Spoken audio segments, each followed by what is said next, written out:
انسان کو اللہ تعالیٰ نے اتنی نعمتیں عطا کی ہیں کہ اگر وہ ان کا احساس کر لے تو کبھی بھی ناشکری اس کے انداز سے، رویے سے اور اس کی طرز زندگی سے ظاہر نہ ہو، بلکہ اس کا سانس سانس جو ہے وہ اللہ کا شکر کرے۔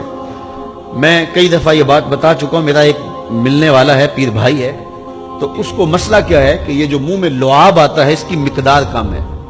تو بنیادی طور پہ وہ لیکچرار ہے، تو اس نے روز جو ہے وہ طلباء کو لیکچر دینا ہوتا ہے، تو 15 منٹ نہیں بول پاتا کہ منہ خشک ہو جاتا ہے۔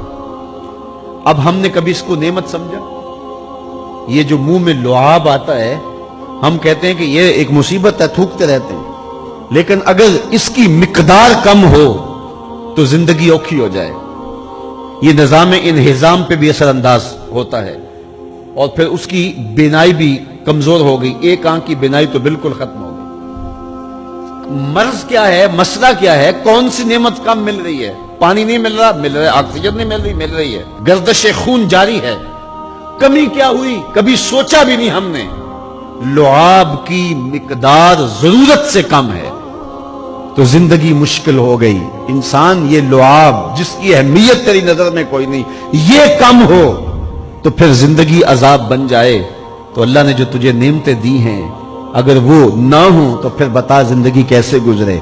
تو انسان کو اتنی نعمتیں دی ہیں، اللہ نے اتنا کچھ عطا کیا ہے۔ اوناسس نامی دنیا کا امیر ترین شخص تھا، اس کی آنکھوں کے پپوٹے کام کرنا چھوڑ گئے۔ یہ آٹومیٹک سسٹم رب نے لگایا ہوا ہے، ادھر سے تنکا اڑا، ادھر آنکھ بند ہو گئی۔ اب ڈاکٹر سلوشن ٹیپ لگا کے اس کی آنکھ کھولتا تھا، اور جب سوتا تھا تو ٹیپ لگا کے بند کر دیتا تھا۔ کسی نے اس سے پوچھا کہ زندگی کی سب سے بڑی آرزو؟ کہا کاش اپنی آنکھیں اپنی مرضی سے کھول سکوں۔ کہا اس کے لیے کوئی قیمت پیسے دینے پڑے تو کتنے دے گا؟ کہا ساری دولت لگا دوں گا۔ کبھی ہمیں یہ احساس ہوا؟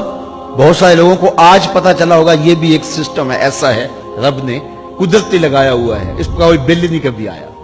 آپ 3 مہینے بل نہ دے تو واپڈا والے میٹر کاٹ دیتے ہیں کہ نہیں؟ بجلی کاٹ دیتے ہیں، سوئی گیس والے کنیکشن کاٹ دیتے ہیں، لیکن ساری زندگی رب کو سجدہ نہ کرو۔ اس نے کبھی سورج کو نہیں کہا کہ اس نافرمان کے گھر تیری روشنی نہیں جانی چاہیے۔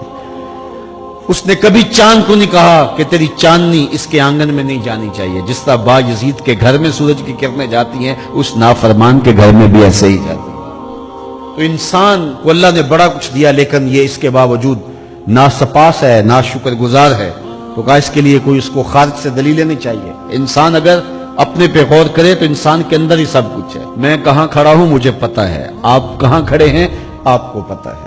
آج وقت ہے اپنا رب سے جوڑ لیں۔ اس کی رحمتوں کے دروازے کھلے ہوئے، اس کی کرم نوازیوں کا می برس رہا ہے۔ وہ ایک فقیر تھا، وہ بازار میں کھڑا رو رہا تھا۔ کسی نے رک کے پوچھا، کہا بابا کیوں رو رہے ہو، کیا ہوا ہے تمہیں؟ کسی نے مارا ہے، تنگ کیا ہے، بھوک کی شدت ہے، کیا ماجرا ہے؟ کہا نہ بابا یہ میرے مسئلے نہیں ہیں۔ کہا پھر کیوں کھڑے ہو؟ وہ مجذوب تھا، کہنے لگا میرا پروگرام بنا کے بندوں کی اور رب کی صلح کروا دو۔ تو کہا پھر کیا ہوا؟ کہا وہ تو مانتے ہیں، یہ نہیں مانتے۔ وہ تو کہتا ہے لے آئے نے میری دہلیز پہ، ایک آنسو سے سارے گناہ معاف کر دوں، لیکن یہ میری سنتے ہی نہیں ہے۔ ایسا پیار ہو گیا دنیا سے، میری بات ہی نہیں سمجھتے۔ میں انہیں سمجھاتا ہوں، آگے سے مجھے پتھر مارتے ہیں۔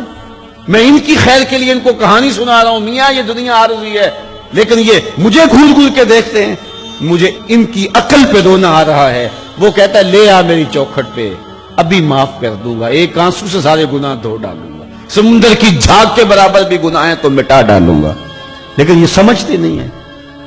خیر وہ چلا گیا، اگلے دن گیا تو قبرستان کے قریب سے گزرا تو وہ فقیر وہاں کھڑا رو رہا تھا۔ وہ پھر رو گیا، کہا بابا عجیب کہانی ہے تیری، بازاروں میں بھی روتا ہے، قبرستانوں میں بھی روتا ہے، آج کیا مسئلہ ہے؟ کہا آج بھی میرا کل والا ہی مسئلہ ہے۔ کہا آج کیا مسئلہ ہے؟ کہا آج میں ادھر آیا تھا کہ ان کی اور رب کی صلح کروا دوں۔ تو کہا آج پھر کیا بنا؟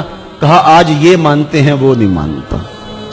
تو قبل اس سے کہ وہ وقت آئے کہ پھر وہ نہ مانے، آج لے ان کی پناہ، آج مدد مانگ ان سے، کل قیامت کو نہ مانیں گے اگر مان گیا۔